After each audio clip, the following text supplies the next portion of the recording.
Sorry, I had this all planned, and then I got up here, and then it's so much different than how it was going to go in my mind. Does your plan involve a gun? Huh? Does your plan involve a gun? Sorry. Does your plan involve a gun? Oh, no, of course not. No. Then take your time. Take your time. Okay.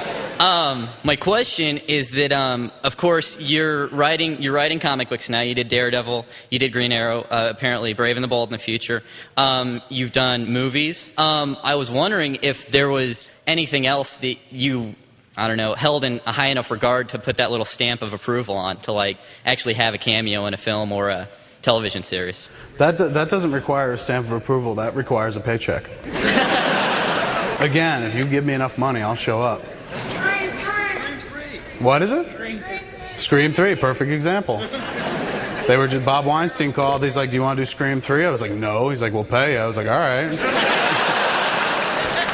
But that one wasn't my fault. That one, initially I was just like, "I don't know, Bob." And he said, "Come on." I said, "Well, you know what? I'll leave it up to Jason. I'll ask Jason. If he says yes, I'll do it."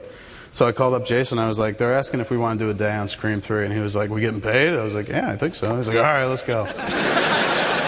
So we went out there, and I think we got paid the SAG minimum wage, which was you get paid on a weekly rate. I think we got $1,200 to do it or something like that.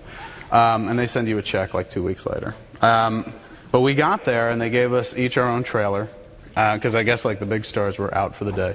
So we got to use their trailers. So I was going through Courtney Cox's panties and shit.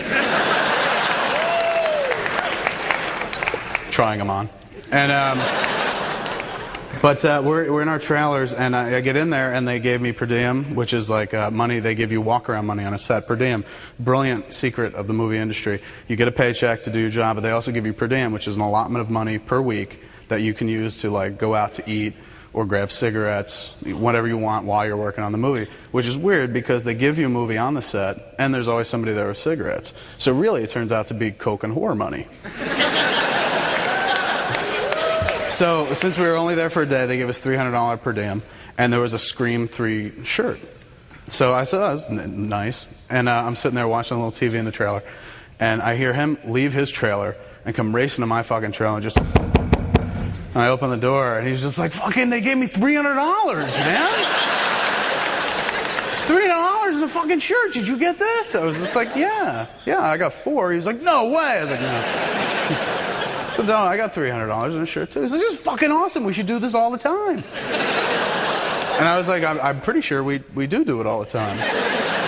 Usually on our own movies, and we make a lot more. And he's like, no, we should do this all the time. We should go to every horror movie and just show up. Just can't we do that? Just do a day on all horror movies where suddenly we're there and we get $300 in a shirt? And I was like, I guess we could, or we can just make more movies in which we are characters and we get much more than $300 in a shirt, and you can keep your entire wardrobe if you like. And he was just like, "But $300 a shirt?" So he was ecstatic about that. Would I ever do anything? Yeah, I would love to be on The Sopranos, of course. I mean, it's set in Jersey, so.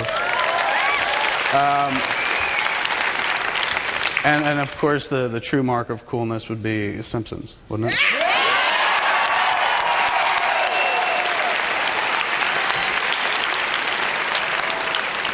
Those two. Some people go "Wouldn't you like to be in Star Wars and shit?" But not, They cast Jabba, so I don't know who the fuck I'd play.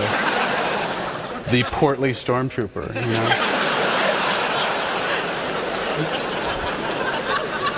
Everyone's chasing down Anakin Skywalker, and there's one guy lagging him behind, lifting up his helmet to smoke. Oh, I hate the fucking Empire. But yeah, The Sopranos, Simpsons, I would love to do that twofer. That'd be awesome. Now that I said it, I'll probably never get it, but thanks for coaxing that out of me. Okay, thanks. Thanks, man.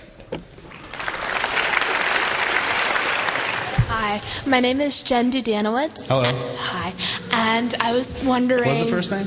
Jen. Jen. Mm-hmm. What's the last name? Dudanowitz. Spell? D-U-D. I told my mother that I would marry a guy with a single syllable last name. Just answer my question. To make Spell. the rest of my life simple. D-U-D. Yes. A-N-O-W-I-C-Z.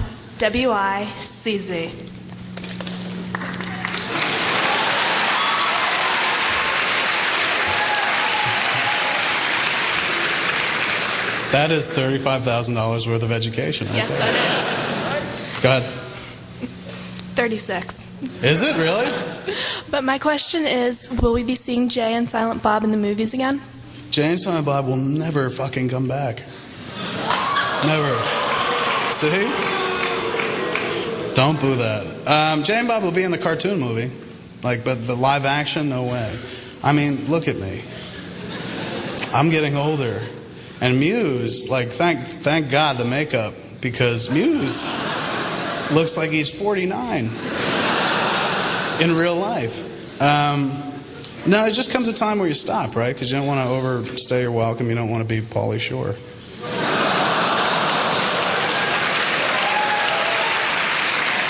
was quality while it lasted. And I only say that because, Pauly, remember everyone at one point was like, the Weasel. Hey, buddy. And then one day people were like, fuck Pauly Shore.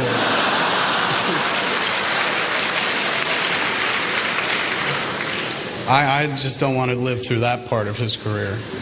The hey, the buddy, the Weasel, that was all right. But when they're like, fuck you, Silent Bob, Silent Dick.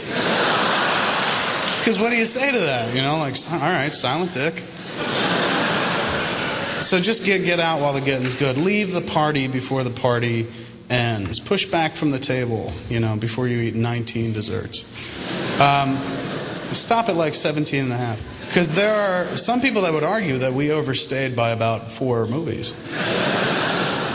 And it just feels like time to go. Plus, after the last one, what do you do? Jay and Bob in space. They were getting high in a rocket. One of them was, Someone said lunch. He thought he said launch.